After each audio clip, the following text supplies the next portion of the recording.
My friends, just getting ready to roll here. Let's see, we got people in here yet? Is this thing live? Should be live here any moment. Man, this mouse is struggling. We'll wait for Mr. Novak to get in here before we get started. We got a ton of people joining today. We got 34 people already. Mr. Novak, what's up, buddy? Robby T. What's up, dude? Not much. Man, can you hear me clearly? Is this working? I'm in a new background today. I stole this guy's. Yeah, is that a real background or a fake background? I can't tell. No, this is real, man. Good. That's real. None of that green screen Star Wars crap happening. I always see the train station on the back of Eric's, so I just assume. This is actually Hogwarts, so that's how we're rolling today. Dude, I am so excited today. I think we broke 300 people. Oh, there we go. Someone put the book back. Okay, there we go. Shameless plug for Eric Hatch right here. There you go. We got about 1,000 copies right above my head. We can sell you. Start buying them. They're good. It's well worth it. Look at that. Ooh, we're gonna leave it right there. It's gonna feel like nice framing, Robby. Exactly. Anyways, man, we have about 300-ish people signed up for this today. So heck yeah. One of the biggest webinars we've done in a minute. And I know both you and I are super passionate about this idea that the market is changing.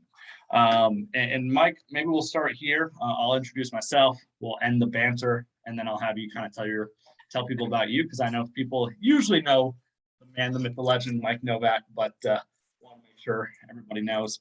Again, I'm Robby T. I am the co-founder and co-owner of Hatch Coaching. I work alongside that guy right there, Mr. Eric Hatch. It's always weird pointing on camera, by the way. It's always like backwards. And my whole, was that a dab, Mike? Is that what you just said there? My whole obsession is how you treat your clients. We talk about how Hatch Coaching's mission statement is all about redefining the way people treat people. I focus on your clients and lead conversion. Eric focuses on your team. And really, our whole goal today is to bring you some value about the things that we're seeing nationwide, give you some tips, some insights, some things that are working in the changing market. And frankly, my whole goal is to do what I did at the outbreak of COVID. It was actually in this room, Mike. I think we're at a very similar time in the market where things were changing, just like when COVID broke out. And it's to really give people a mindset that's going to serve them well over the next 18 to 24 months. Well, Mike, why don't you tell people a little bit about you? Yeah. Hey, everyone. Mike Novak from the Novak Real Estate team, part of Real Brokerage.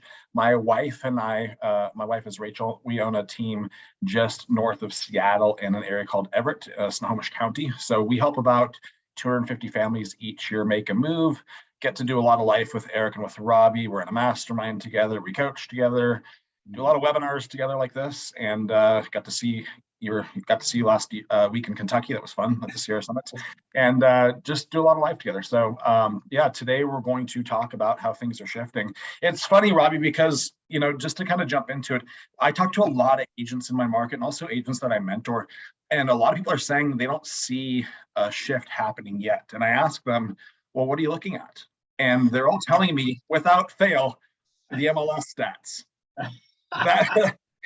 And I think we can all see what's wrong with that, right? Like, we always look at what is a leading indicator and what is a lagging indicator. And the lagging indicator here, guys, is your MLS data. That's going to be the last thing that shows up and says, hey, you've got a shift occurring. The leading indicators, I think, is what we really need to talk about today to know what's happening and how is it happening. Does that make sense, Robby? 100%, man, and you're spot on. And from the background of talking to leads, I think that is the ultimate lead measure, is the conversations that ISAs and lead generators are having all throughout the country, or the conversations you're having with your clients, are always a leading indicator about what's to come. And usually what we start noticing as trends on the phone, text messages, in conversations, usually materializes in the MLS stats 3 to 6 months later. So you're spot on. I think your assessment couldn't be any more, spot on. So Mike, let's talk about this, right? I think if people showed up to this webinar, I think they probably believe, or hopefully believe, hey, there's some changes coming. And I think we need to talk about why it's happening. And then I'd love for you to maybe give some insight into what you're hearing, boots on the ground when you're talking to your clients and when you're talking to leads. But the reality is this, is that in the last roughly 2 years, here's what we've seen happen. I'm going to steal this. I stole it from Ben Kinney, who is actually near Mike. Mike and I both respect the living heck out of Ben Kinney. If anything, I look up to him more than almost anybody else in real estate. And I think he gives such a simple visual for what's happened to people in this market. And he called it the circle of affordability, right? So I want you to imagine a big circle. And 2 years ago, people's affordability was at an all-time high, or 18 months ago. What we saw happen was their assets inflated. They were getting money from the government, money poured into it, and then money was cheap, right? Interest rates were dead low, the lowest we've ever seen. And their affordability was massive. And real estate, we hadn't seen the appreciation. Well, what's happened in 2 years, and Michael's maybe pick on you here, is what's happened to the price of a home in the last 2 years in Sonoma County? So it's up about 41% in just 2 years, guys. I mean, since COVID hit, basically. Huge affordability challenges. So 41%, meaning that circle just shrunk 41%. 2 years, right? And 2 years is a toddler. It's not that much time. It goes pretty quick. The other thing, though, that is happening now, you pair that with rising interest rates. And what we've seen happen over the last 2 years is interest rates have gone from, let's just call it 2 to 3% for most buyers 2 years ago. To Mike, what are you seeing interest rates at in Sonoma, roughly? We're low fives now. I mean, went all the way up to almost touching 6, but it's kind of settled back down to that low to mid fives again. Low to mid fives. So another 1 at minimum to 2, maybe even for some people, 3% increases. And if there's one thing people need to take away from today, it's that every 1% increase in the interest rate reduces a buyer's affordability about 10%. Or if you flip it the other way, right? When it drops 1%, their affordability goes up 10%, give or take, right? We're obviously simplifying things. It's probably more like 11 or 12, but your mind will never remember that. So 1 equals 10%. What this really means is that if I were a buyer and, I was putting off buying for 2 years, here's what's happened is the circle of affordability, as Mike said, in most of our markets, it shrunk about 40%. That's almost the standard, the norm. Let's call it 20 to 40%. So shrunk. And then on top of that, the other thing that happened now with interest rates, because they've risen the 2-ish points, at least in the last 2 years, it carved off another 20%. So now we're left with essentially, let's call it 50 to 65% of the affordability that people literally just had 2 years ago.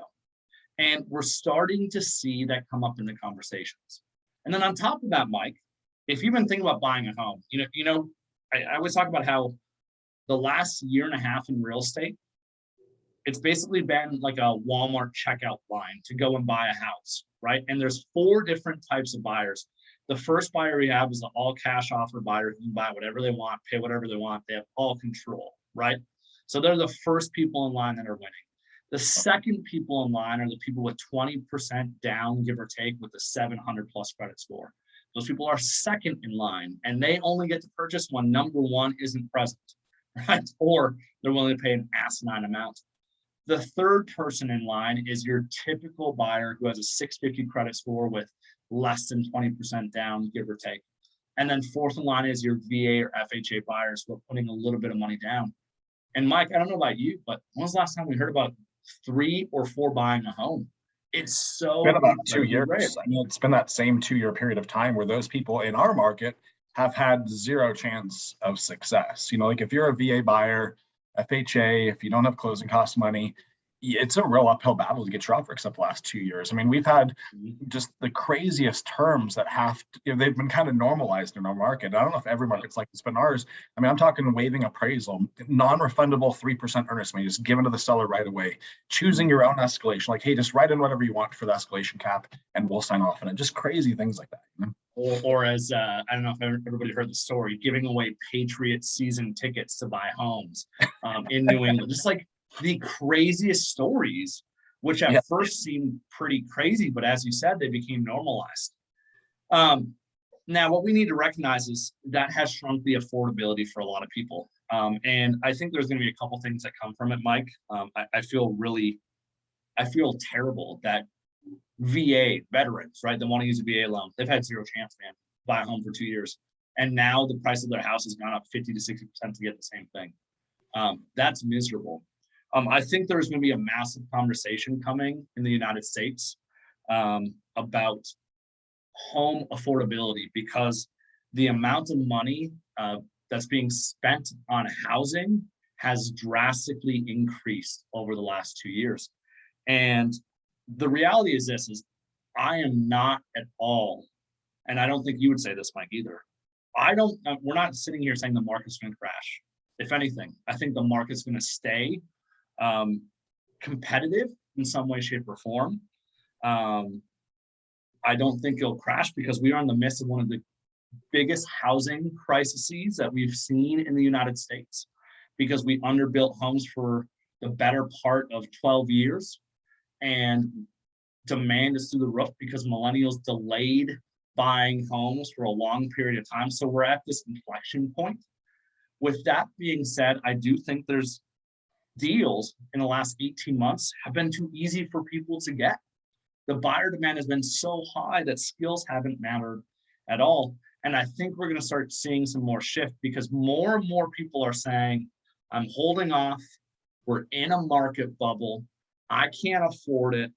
And really all it's coming down to is we're hearing more and more fear and anxiety, and we're seeing more uncertainty, and then layer in the war in Russia and other things that are happening, inflation that is taking place.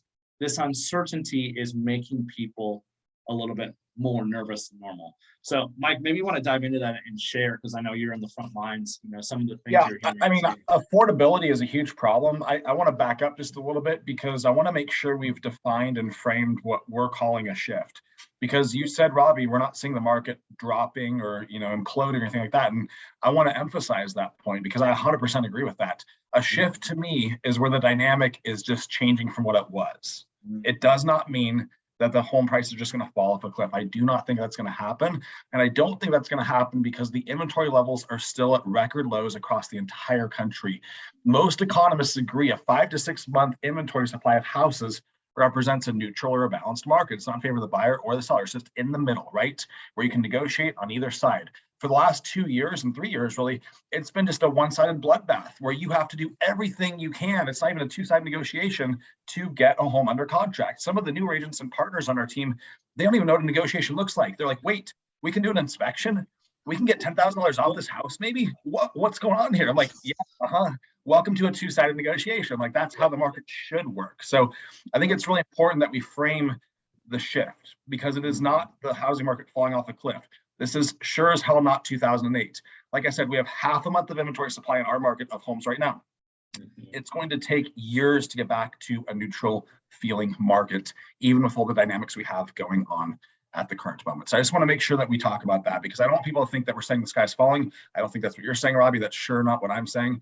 I think one of the biggest solutions that the government can put into place right now to make affordability a bigger, just easier for people would be to introduce the 40-year mortgage. If you look at cars were $20,000, $25,000 for a brand new car 20 years ago, right? And you'd see a 4 to 5 year loan for those cars. As cars became $60,000, $70,000, $80,000 for a nice new car, all of a sudden you started seeing 7-year financing come into play. I think that same thing has to happen with housing to get the payments down to an affordable rate for people actually buying.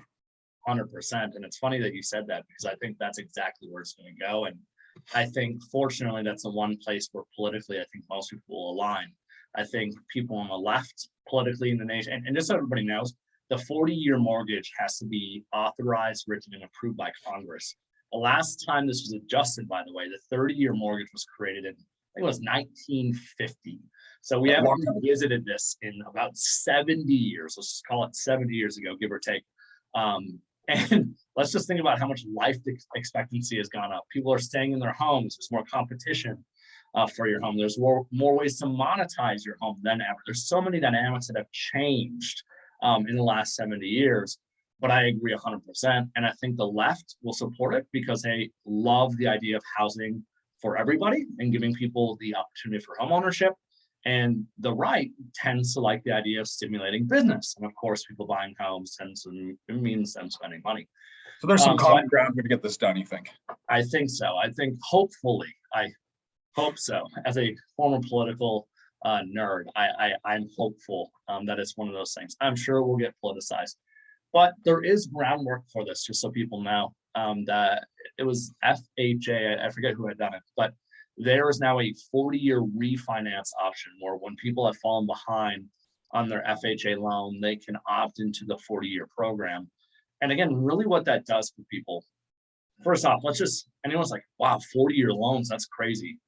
Well, let's just first recognize this. Mike, what percent of people actually commence and live in their house for 30 years?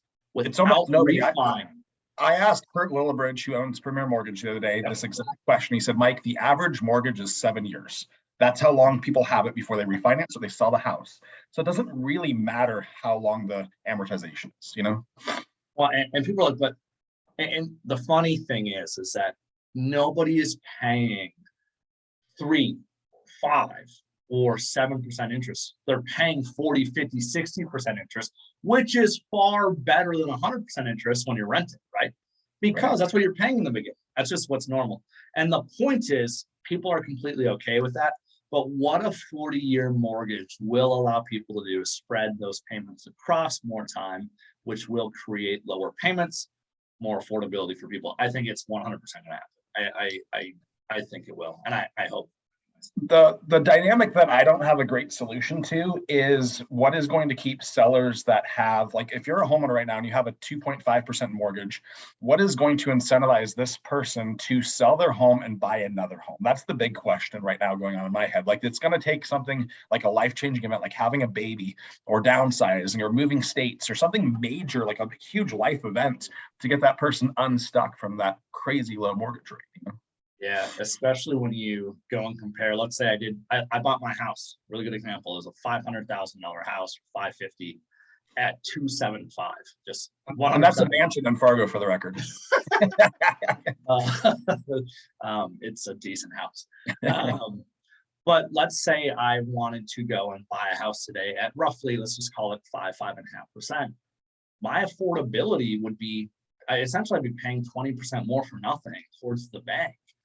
So you're spot on. And I think if I do decide to move, I'm a heck of a lot more likely to consider renting it out or Airbnb-ing it. I think there's going to be more alternatives, which if people were to do that, when they explore those other alternatives, there's less homes going on the market, less supply on the market. And again, Mike, what's the problem that we've been seeing for 18 months?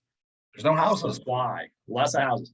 Now, the other big thing, just to hammer this, right, is the fact that the only other way to increase supply is to add listings or to build homes, literally go out and build homes.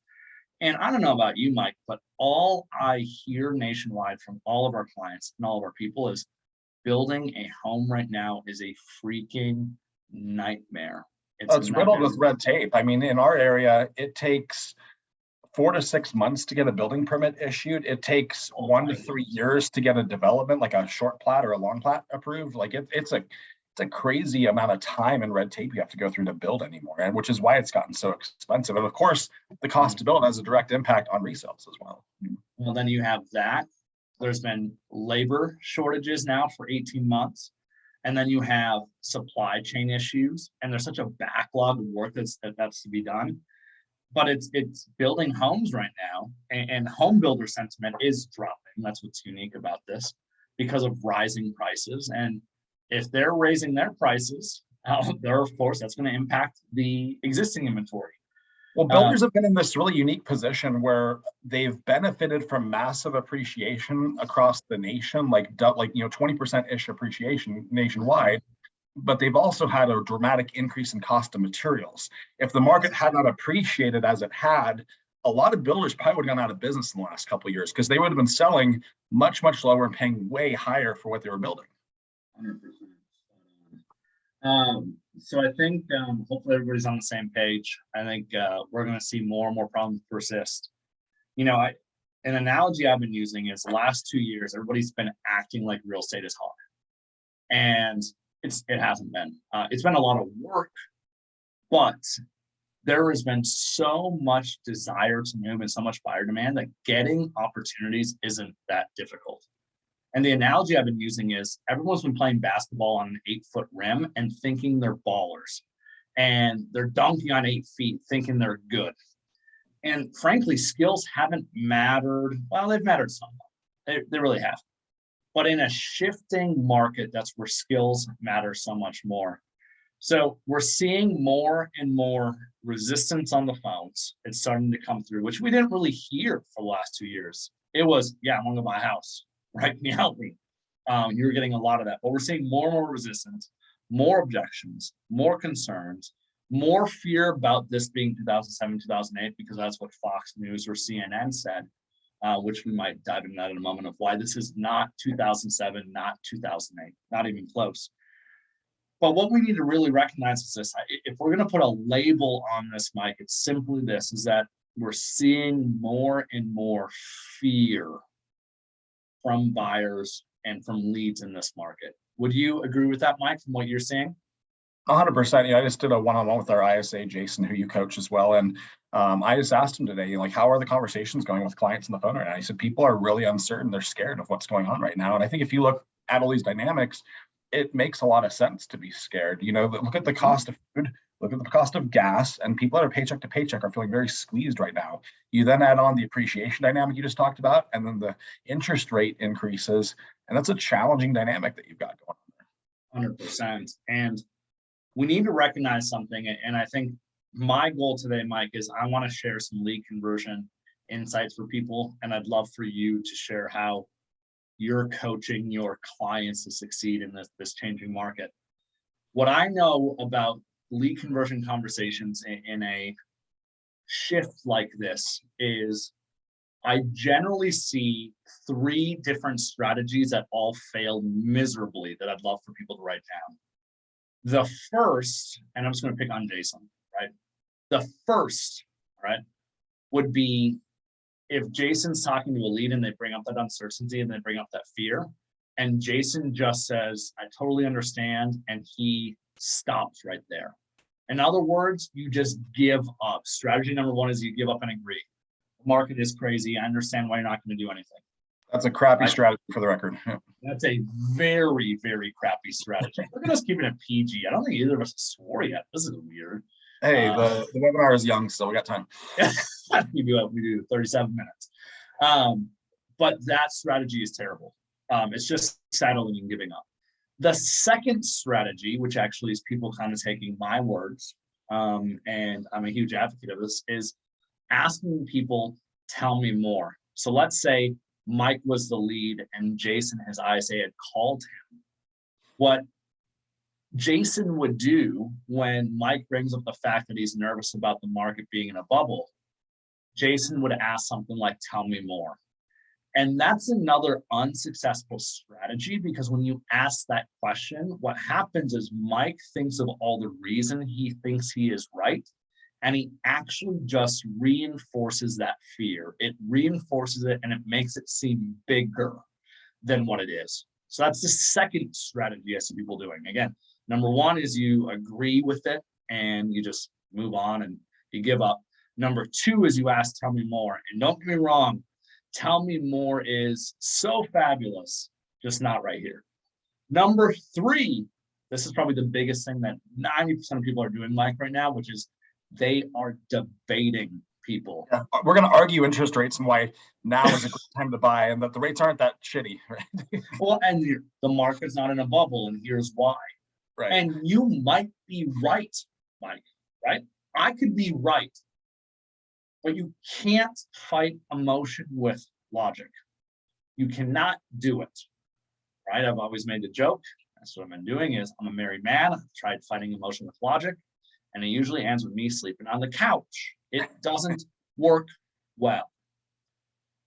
Here's what you need to do instead. And I want everybody to write down the fourth strategy that I think will be so valuable for you.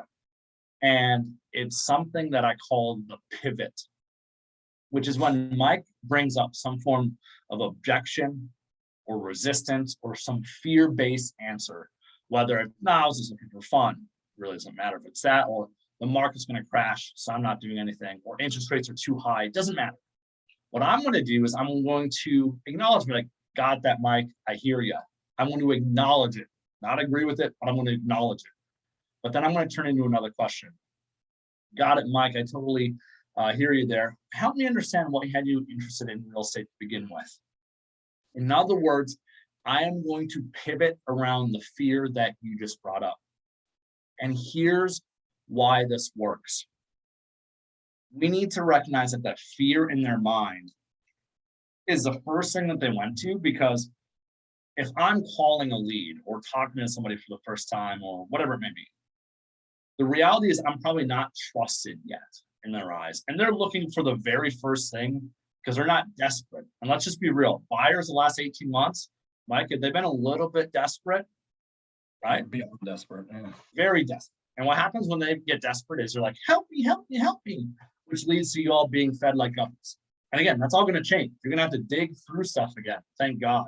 We'll talk about why you should be excited for that in a moment. But what it really comes down to is, in this conversation, that fear that they have is predominant at first. But when you ask questions like, well, what had you interested in real estate to begin with? What they do is they give you little cracks. They respond with something like, well, we were thinking about getting a bigger home, but we don't think we can afford it now with interest rates. And guess what? I'm going to do it again. Pivot. I Acknowledge and pivot. You, Mike. Why were you looking for more space? Why was that important to you? What was appealing about more space to you? And here's what happens, right? That initial fear that they had is huge. But guess what happens the more you turn into a conversation about them feeling cramped in their current home and not having enough space for their kids and their family? What happens to that fear about interest rates in the market crashing? It shrinks. And guess what other feelings start popping up? The feeling of concern, right? About feeling cramped or feeling annoyed when they get home. And Mike, I'll just make one simple argument why this makes sense. And then I want you to chime in on this. In the 1980s, what were interest rates for people when they were buying homes? 10, 11%. 10, 11, sometimes up to 18%. Mike, were people buying and selling homes when interest rates were 12 to 18%? People still bought and sold. Still people bought and sold homes. In 2007, 2008, when the market crashed, so really more like 2008 and 9, people still buying and selling homes.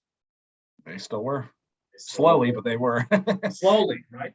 And it depends on where you were at. Depends on what market. Midwest markets were much less effective than the coastal markets. But here's what I'll tell you. People still go through divorces. People still have babies. People still have growing families, right? In other words, you need to find out that core motivation. How are they interested to begin with? That is the only way you have a chance in hell in winning when shift happens. Motivation has become so much more important than it even was before. Like, I mean, we always talk about motivation and how agents and ISAs take a call and they transactionalize it so much. They just talk about the house, and Robbie's drilled this for years, and I'm sure everyone's heard about it at this point. And we always try to go past that to connecting with the person and understanding why they originally were thinking about making a move. And that same process still works. It's just become more important to focus on it. But the pivot, 100%. And where people are failing, Mike, no doubt about it. If we go listen to people's phone calls, it's that initial resistance. We get afraid or we give up and we fall into that trap, or we try debating them. We take it at face value. It is so incredibly important that you pivot around it. You redirect the conversation instead of just being, oh, they're afraid that the market's going to crash. They're not going to do anything, because that's the person that you follow up with in 6 months. And you just check in, and sure as hell, guess what they just did? close on their home sale, and they bought a new house. It's a tale as old as time. So you can't give up right away. I'm seeing so many people do it. It is a terrible idea. Mike, you want to chime in on some things that you're doing with your clients, maybe set expectations, help them in this market? Yeah, I mean, we're setting expectations differently right now than we were even 3 months ago on both the buy side and the sell side. But for us, we always want to exceed what we've put out there for expectations. So on the buy side, we've been very slow to tell our clients that things are changing too fast. You know what I mean? We're letting them know that we're in a dynamic market right now, that interest rates are kind of all over the place. We're letting them know they still need to be super competitive on price and on terms for their offer. We're not building up false hope that all of a sudden they're going to go out and get something at list price when the list price to sell price ratio is still 106% in our market. So we're setting very cautious expectations on the buy side, but we're starting to really exceed those expectations. Where it was taking 4 to 6 months to get somebody in their contract just a few months ago, which is a very brutal journey for both the agent and the client to go on. Now all of a sudden we're penning people in 7 to 14 days from when we've met and signed that person. So this goes back to the buyer consultation, which I've drilled so hard on. Is as agents, you have a responsibility to sit down with your client, go over the process to buy a home in the current market, and make sure they understand exactly what they're about to go through, so they're not going to have any surprises. That's your chance to set these expectations and come back to them, and then of course exceed them when you put them under contract and at great terms, like you were maybe not able to do a few months ago. I had gotten 0 homes under list price, Robbie, in the last 2 years until the last 30 days. And I got 25 grand off one house. I got 25,000 off another house. They just reduced by $50,000. So there are deals to be had out there right now, which is exciting. But I think you have to temper expectations still with your buyers, because the market still can be competitive. It's really competitive in our market based on price point and location. And the lower price points, it's still a complete fight. But in the higher price ranges, that's where that softening has started to occur. So that's what we're doing on the buy side. On the sale side, we used to tell people price their home just a little bit below fair market value, and then we'll put an offer review date on it, and we'll wait till a certain date to look at offers, and it's likely we'll escalate, well above list price. Our team has averaged about 114% list price to sale price ratio this year to date. So that's kind of been the dynamic of our market. But now we're seeing offer review dates come and go where no offers are coming in, not necessarily on our listings, but on other listings. And so we've started to kind of shift the expectation with the sellers. Like, let's list this house at the comparables that support the price. And then let's take a full price offer when we get it. And it might take a week or two to get that. Put that in perspective, guys. A week or two to get a full price offer. That's not even a normal market, right? That's still so much in favor of the seller. Such a dramatic shift from where we've been, right? So, and then what we're also doing is, I feel like there's a time and place to use data, and data is very helpful for updating our sellers on what's happening with their listing. So every Monday, if we feel like the home is overpriced, we're not getting the showings we want, we will kill them with data and show them how many views they had on Zillow, on Realtor, on Redfin, on our websites, what the feedback has been. We'll call every single listing or every buyer agent that showed the place, and we'll give them a huge report just breaking down exactly what happened on their house in that last week and what that data means for them as a seller. Like if they need to adjust the price, there's certain things that need to be adjusted as the home is shown, or open houses, things like that. I love it. You hit on something that I'm a firm believer in, which is you should always under promise and over deliver. And Mike, you talked about how you're sitting down for a consultation nearly every time with your clients, and you're earning their commitment. And I think that's a foreign concept to a lot of people. Why don't you talk about that a little bit? How do you do that? How do you get people, because there's a lot of, I'll call them limiting beliefs that people have about getting people under agency agreement. They're always afraid, like they don't want to commit. So one, why are you doing that? And two, how are you doing it? So the way that we do it is very simple. We pour a tremendous amount of value into the relationship up front so they can see how committed we are to their success. A lot of agents are not willing to invest that time to sit down with the person. They just want to go open the door and kind of follow the buyer's own process that they think is the best way to get a house under contract. If we control the process, if we set the expectations, if we invest that time up front to make sure the client knows what they're about to go through and how to get it done in the most successful way, then they feel like we're really investing into them in the initial part of this relationship. We're not just waiting for a payday, if you will. So I think when it comes to limiting beliefs and buyer agency agreements, I think a lot of agents are just honestly scared to ask for the commitment. they just won't do it, or they won't do the buyer consultation to start with. They'll just get a Zillow call to go show the house, and they kind of adopt this person as a client with no formality into what does this relationship look like, and more importantly, what am I going to do for you as a professional, right? It just kind of takes this weird flow that I don't like at all. So we do buyer consultations for all of our clients. We will show people one home, and then we'll sit down with them if they don't want to do the buyer consultation up front, and then we will sign the person, or we will not move forward with working with them. Our time is valuable, and if you look at how much time it takes to get a buyer under contract, you're going to likely invest upwards of 20 to 30 hours with that person. I don't know about you, but I don't like doing things for free for 20 or 30 hours. That doesn't make sense to me. I want to make sure that I'm going to get paid at the end of the day. So I have, like, if I do a buyer consultation, I sign around 98% of the people that I meet in person. The 2% that I don't sign, generally there's just like not a good fit there. Like there's a mismatch in the energy or what they're looking for. And I'll tell them like, hey, I don't think I'm the best fit for what you're looking for at that point, you know? Got it. So in other words, if they're working with you, they're following your process that you know works better to set them up to win in this game. Period. Right. I mean, who do you think knows the process better? I've done this 700 times. This person's done it twice. Who do you think you should listen to, right? It's so funny. I wish we could talk about this for far too long, because so many people have these limiting beliefs in their markets that nobody does this. I can't do that. People don't want to do it. They don't want to drive. They don't want to blah, whatever it may be. And the people that execute what you just said, they do a strategy session or a buyer consultation, whatever the heck you want to call it, and you get people to commit to working with you. I think the biggest thing is it protects your time, Mike, but I actually think it protects your client's time at an incredibly high level. It's slowing down for an hour so you all can run so much more quickly and build so much more trust in helping them know what they want. I think it's so marquee. And in shifting markets when things are changing, it's going to be so much easier for you to move quickly and shift what you're doing with your clients because you have more trust inherently built with your clients. So I can only hope that people take that and run with it. And if you're not starting almost all your conversations with a strategy session or buyer consultation, good God, you need to start. I can't emphasize that enough. I think you're doing a huge disservice to your clients, and I just straight up don't even think it's professional to not take the time to do that with your clients and make sure they understand exactly what they're getting into, what to expect. I feel like as agents, our job is to make sure they know what to expect before it's going to happen, so they don't have surprises as they're going through this process, you know? 100%. I agree. All right, so Michael, let's talk about this. Let's shift gears. So we're talking about how the market's shifting. There's more resistance, there's more objections, more concerns. When talking to leads, there's more pain. That's just really what it's coming down to is there's more pain ahead in these markets for people. Here's what I think is going to happen is more and more people that are calling leads and having these conversations. For the last 18 months, these conversations have been so easy where people have been so desperate, they will do anything to go and view a home.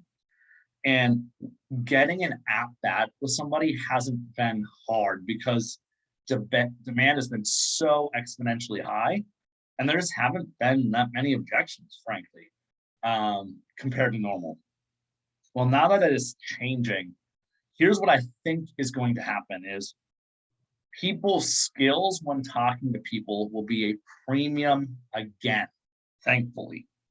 And the reason I'm excited for this is those that are giving up at the sign of first light, or they're trying to debate people, or they're using the tell me more approach. They're using those 3 approaches I brought up earlier. What's going to happen to those people is their well is going to get drier and drier.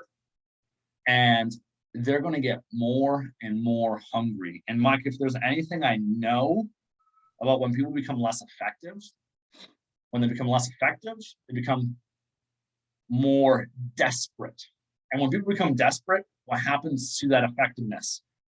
It becomes this vicious cycle downwards where their lack of effectiveness leads to them getting desperate, which means then they're pushing and selling and trying to hard sell people even more, which pushes more people away. And I think from there, you're going to start seeing people, and you're starting to see it already. Oh, I can't just sell a house by putting a sign in the yard. Oh, I'm dropping out. They're literally going to go and get these part-time jobs to supplement their income. And like, if there's anything I know about people in real estate is once you get that part-time job, you're done. See ya, gone. You're out of here because what's going to happen to all your lead generation? And here's why I bring this up. I think we are entering in the biggest shift since the COVID shift. And there's generally two different types of approaches that people take when these shifts happen. They either go through what I just described, where less effective, less business, more desperate, downward spiral. Or you double down on your effort, you triple down on your listening, and you quadruple down on your practicing and your skills and your empathy right now. And I think for those people, this will be one of the greatest opportunities 6, 12, 18 months down the road, because when those other people are leaving, there will be more food for you all to go and eat.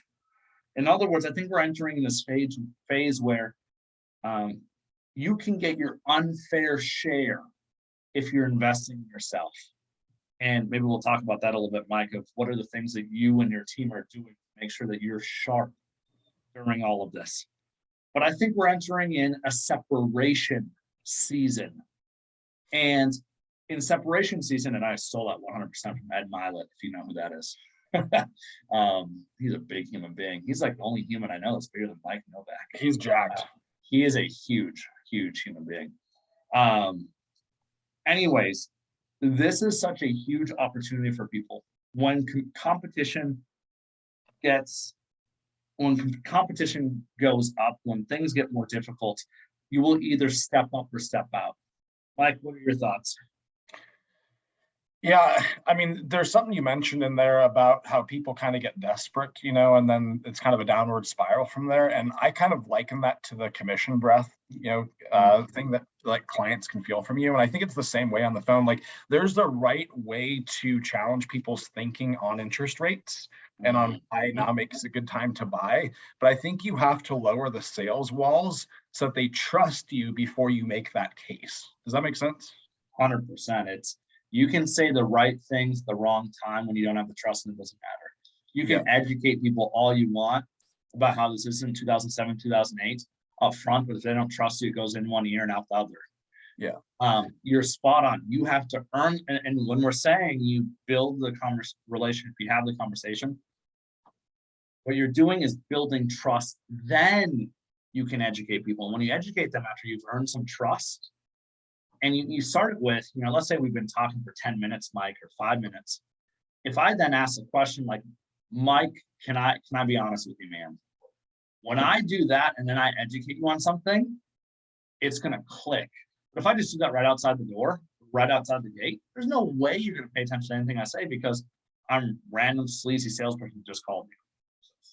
Yeah, I'm sure you can feel it too, Robbie, from being an ISA in the past. I can feel it on the phone and in person when the sales walls have gone down. And now they're looking at you like a trusted advisor and not some greasy salesperson. You know what I'm saying? And in the buyer consultation, there's one part that I really hit home. And this same part is always where I see those sales walls come down. And so it'd be interesting to find that same point on a phone call. But I will tell people when it comes to showing them homes that I want them to love the home they're going to buy. It's super important to me. They absolutely love the house they decide to purchase because buying a home is a huge financial decision. I tell them, I don't care if it takes us 2 weeks or 6 months to find you the right home. I want to make sure you absolutely love it. So when you go into that home, if you don't feel in your gut and your heart like it's the right home, please don't offer that home. Keep looking at homes with us until you do feel that way. And when you tell them that, they're like, oh, this person, they don't have commission breath. They don't care if I buy a home right now. They want me to get the right home. They actually care about me as a person. And it's that exact same thing as you're talking about interest rates and appreciation. It's, for me, I've always noticed that almost always comes about in 2 different ways. Number one is I ask somebody a question that they don't expect. Everybody thinks a salesperson's trying to sell them something. So I'll ask people like a question like, well, Mike, what would stop you from wanting to buy a home? In other words, I'll ask no-oriented questions, or I'll ask things about like, what do you not want? What are you wanting to avoid? And by doing so, you earn more trust. So explore the no zone is what I call it. And you kind of get them to actually explain to you why they want to make a move too. It's like psychology. Exactly. Yeah, 100%. That's how, and they do that. And that's the second thing I was going to say, Mike, is the moment someone tells you not what they want, but why they want it, that's when you know you've started, that's when the trust walls have gone down. And that almost always takes a few questions. And it's the moment they tell you that their family's getting bigger and they're having twins and they're feeling really cramped. And almost always the why they bring up is a feeling of running away or running towards something, almost every single time. And if you don't get to that point, as Mike, I think it's probably fair to say every single one of your clients, you probably know why they want what they want to do. I think Absolutely. You have to know every that. single, if you don't have that, there's no way you can properly serve people. Yeah. Not possible. And that's not just a win for you, although it helps you anticipate their needs. That's a huge win for them because you know what they want to do and why they want to do it. And again, I think that's the moment is when that key emotional motivation comes out. That's when I've kind of felt that trust in a phone call or in a text message. So, Can we handle Chad's question? He asked, yeah. given the sheer number of buyers of varying quality, doesn't it seem inefficient to do a buyer consult for every would-be buyer? Or are you only doing buyer consults after financial qualification? I can handle that, Robbie. Please do. So we ask a lot of qualifying questions on the phone. We do not wait for the person to get approved by a lender. I think if you wait for that to happen, you're likely going to miss out on the opportunity because somebody else is going to get in there and meet that person face to face. And a lot of clients or a lot of leads end up working with the first person that they meet. So learn to ask great qualifying questions, train your team to do that almost as if they're a loan officer, like asking them things about how much money they make, what their current payment is on their current property, which is a really good indicator of what they can afford on the next one, how long they've been doing what they're doing, things like that. And then I think you'll have a really good idea on if the person's a viable buyer or not. Yeah. I want to add to that, and then I want you to chime in on that a little bit more, Mike. I think you can't not afford to do what you're doing because if the opposite of what you're doing, Mike, right now, is you're going out and opening doors. Yeah. And when you're just opening doors, your value proposition lacks influence and there's a lack of trust. So you actually run around and do way more work for less people. I see it all the dang time. So I think you're spot on there. And then Chad also asked, what's the conversion rate? So we're about 65% closed on people that we meet and sign, Chad. And we're like, I actually ran a test about 2 years ago to see if we did a go and show instead of a buyer consultation, how many of those people would we close? And we only closed about 25% on the go show versus the buyer consultation. So it seems counterintuitive, but it actually does result in a much, much higher closing rate. And again, a better experience for you, your team, and most importantly, your client. Yeah. And oh, go ahead. I was going to say, last thing I'd say is, if you're sitting there saying nobody does that in my market, good. Yeah, go do it first. God, if everybody runs left, run right, please. What were you gonna say, Mike? Sorry. I will say that sometimes there are misses. Like I'll miss, questions I should have asked on the phone, and then I'll meet the person. I'm like, shit, you know what? This person's really not qualified to buy a house. So that does happen, but that's going to happen whether you do a go and show or not. I think that you're better off just really honing in the questions you ask on the phone so that you have a good idea on if they're going to have any issues or not. We've kind of identified a list of eight or nine different red flags that we have. And if any of those red flags show up, that's when we do what we call a lender handoff before the actual consultation. 100%. And it's all I heard you say was you're human. That's the first time. No, just kidding. Let's see. The other big thing that I would say is ability is so much more than just am I pre-approved. For example, if somebody has a house to sell, I mean, I don't know about you, Mike, but it rarely, if someone has a house to sell, can they not afford the next home, especially in the markets, really the last 6 years. If we were in a market where we were seeing depreciation, of course, different story. Right. But for me, if they have a house, I've never seen them not get pre-approved, as long as what they're saying seemed realistic. And I think you can do more harm than good by waiting to do a strategy session or a buyer consultation until they're pre-approved. I think it would be unnecessary in some times. So people always confuse ability with pre-approval. I really think pre-approval is an indicator of ability. So that makes sense. I'm about to paste into the chat box because everyone's asking for the red flags. There you go, guys. Not sexy, but I, a I whole like bunch it. of Mike, I want to end with a few questions, and you have no clue what is coming, so this will be fun. What do you think is the biggest opportunity for people in this shifting market heading into the next year or two? That's a really good question. I think for teams, it's market share. Like there's a lot of market share to be had over the next couple of years, just like there was when COVID hit. Like I'm already seeing in my market, people pulling back on Zillow, pulling back on realtor.com. I'm seeing pay-per-click going down, cost per lead as well, because less people feel like they want to put the money out to buy these leads, or they don't have the capital to do it. So that's one of the biggest ones, I think. Mike, you might have posted the red flag only to one person. Oh, sorry, I only sent it to you, Robbie. There you go. No worries. So I think that's a big one. And I think like really doubling down on your client experience is the really big one. Like making sure that you have white glove service at every part of the process for both your buyers and your sellers. Yeah, I'll add some other thoughts that I have on that because I love it. One, stay the course with your PPC leads. Keep buying them, keep working them. 30 to 40% are going to turn into sellers. But more importantly, your past clients are in a shift more important than ever. And it's funny because everyone's been asking, where do I get sellers? Where do I get sellers for a year, right? Or longer now, a year and 5 months, it's really bad. And look at that flex Mike did there, just showing off his biceps. Look, just 80 pounds of water there. Anyways, what I think it really comes down to, I lost my train of thought when I brought up a flex. Never mind. I remember what I was saying. I'm having a brain fart. So got you with the biceps, Robbie. Yep, you did. 100%. I'll think of it later. If someone wants to comment in the chat and tell me what I was saying, that would be awesome. It happens to me on coaching calls, but usually not in front of 65 people or on a webinar that people can't do anything about it. Oh, no, I remember now. I remember past clients. Everyone's been talking about sellers and how they want to get more sellers. And you literally said, Mike, something that I think is so key. The average life expectancy of a mortgage is 7 years. What that means is people, and all the data shows, usually people are buying or selling every 7 years.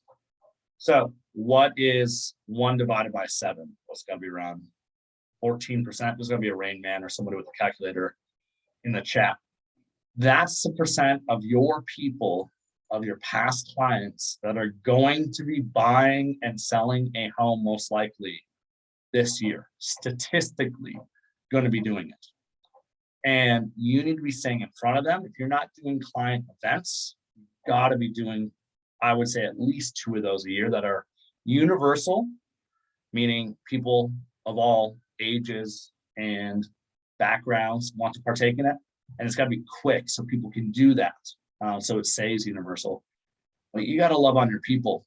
You got to make sure they feel seen, valued, and heard, not just like another number and someone that slips through the cracks. I think that's going to be so key. I think you're spot on with that. I like it. Any other big opportunities that you see, Mike, over the next year and a half, 2 years? I just think we have a big opportunity to differentiate ourselves in the next few years. I think you're going to see, like you said, Rob, you're going to see people going part-time in real estate. It's going to get tough, especially as you have those homeowners that don't want to sell and move because they've got that super low interest rate on their current place, and it doesn't make sense for them to buy a different house and have a much higher interest rate. So I think it's just going to be, kind of a separation, I think. I think this is where I want to wrap today is, I think what's going to determine the different outcomes for people is their mindsets. Going through shift, there's going to be those that are going to whine, complain about it, or live in denial of it. And then there's going to be those that reframe the resistance and the frustrations as an opportunity to stand out. And it's those people that in any market go and unclaim their fair share. It's why separation season exists. I'm not here to say it's going to be easy. Hell, I'm not here to say it's going to be fun. But there will be a separation of people that will leave this industry. And then there's going to be those that grow their market share. And the simplest difference will be their mindset, which of course plays into their habits and their behaviors and how they treat their people. So I think it's mindset, man. And I think it's always that, no matter where you're at, but it's super, super crucial heading into this shift, or really in this shift. So, yeah. Mike, you want to add anything else before we wrap? No, I agree 100% with the mindset thing. I think that's foundational to everything that you do, regardless of the market. So I think it's just going to be a bigger factor as we go through this next couple of years. Yeah, it's not as big a factor when you're, shooting on an 8-foot hoop, but your mindset has to be sharp when it's a 10-foot hoop. It has to be. Your skills got to be sharp. All right, Mike, this is good, man. This is always fun to do. I'm glad I got to do it on the podcast today. Look at this thing. Good to see you, brother. Love you all. Thanks for attending. We'll make sure to send you out the recordings. Also, I'm doing a lead conversion boot camp, starts in 2 weeks. Definitely check it out. It'll be a part of the recording email we send to you. I'm going to be going super deep, 4 full hours of me talking about how do you have really great conversations in this shifting market. All right. Love you all. Peace. Bye, guys. See you, Mike.